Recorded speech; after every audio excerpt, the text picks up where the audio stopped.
Hey guys, how's it going? I know I've been AWOL for a while, haven't done any videos at all.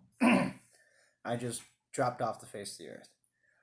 The reason for that being is I've been practice fishing and fishing tournaments this whole time for club and for my pro staff with Titan Tungsten.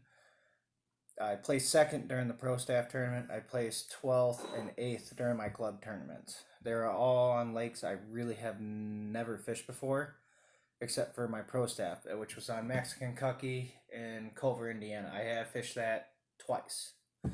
I'm not the most familiar with the lake. I've had no avionics, navionics, no fish finders ever on that lake. So that was a big learning curve for my first tournament back in 10 years, especially on new electronics. I got the Humminbird Helix 5 on the dash and 7 up front. If you guys are at all interested with the side imaging or down imaging on those units, let me know. I'll do a video on them. I haven't really been doing too much else besides fishing. And I haven't had a lot of time to do footage because it's tournaments or practice fishing. But I put the boat away, which is kind of sad, for the next week. I'm going to be going down to Florida. I'm going to be doing a lot of fishing down there while I'm down there and helping my mom out. She just had surgery last week. My wife's been down there for 2 weeks. My dog's making noise. So I kind of want to just go over some lures. Hey! Enough. I just got a few little things I use from freshwater to saltwater. You can really carry over pretty easy to saltwater.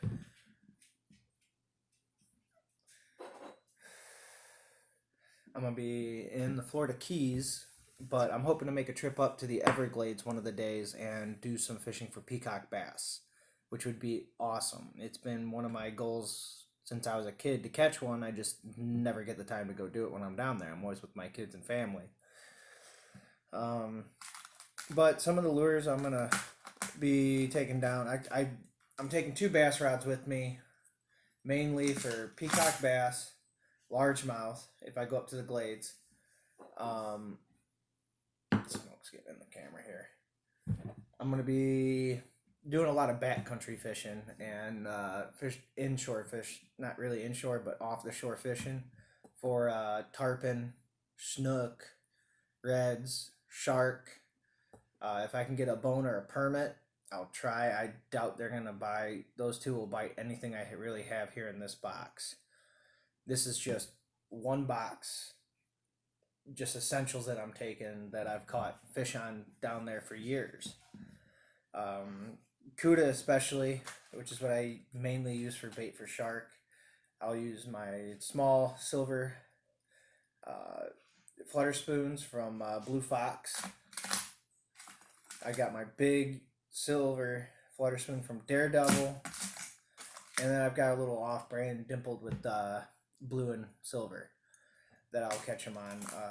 When I rig these, I rig them with a separate treble hook on the line. So I'll put this on the line with a bobber stop and a bead, and then I'll put this on so it stays right here, which is what I actually use a lot for when I'm fishing largemouth in deeper water during summer, post spawn, and late summer.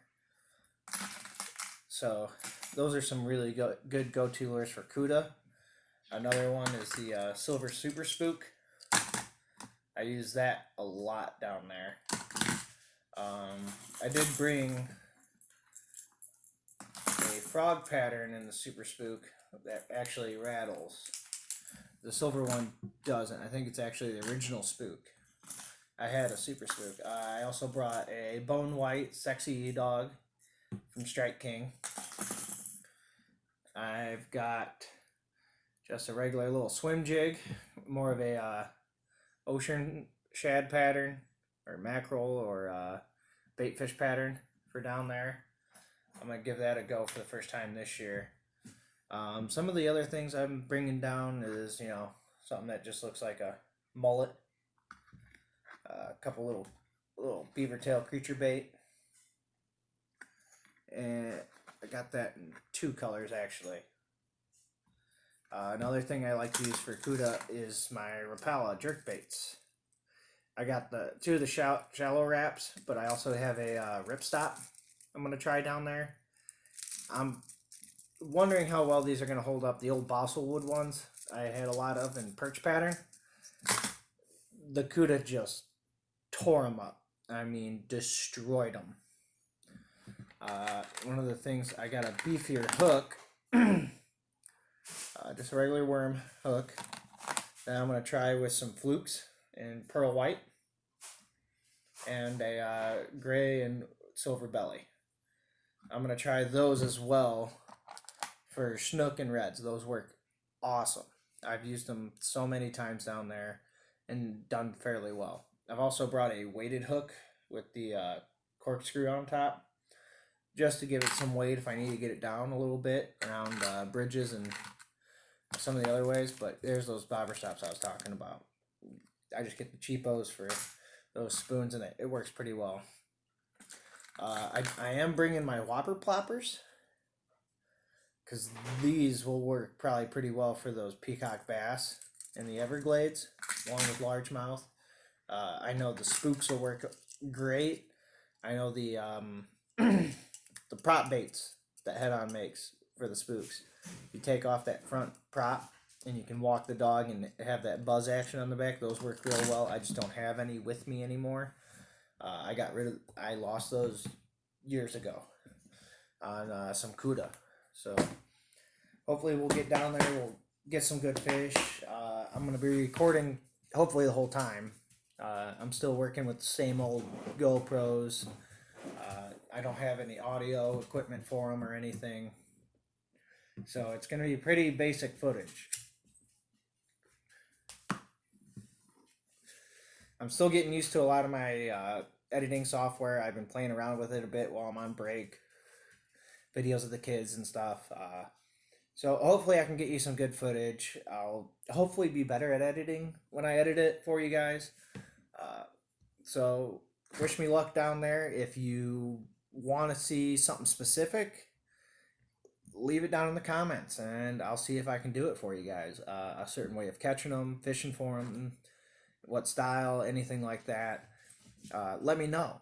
We'll see if we can get it done for you and see what we can, get on camera for you guys. Till then, keep your lines wet and your rods bent. See you next time.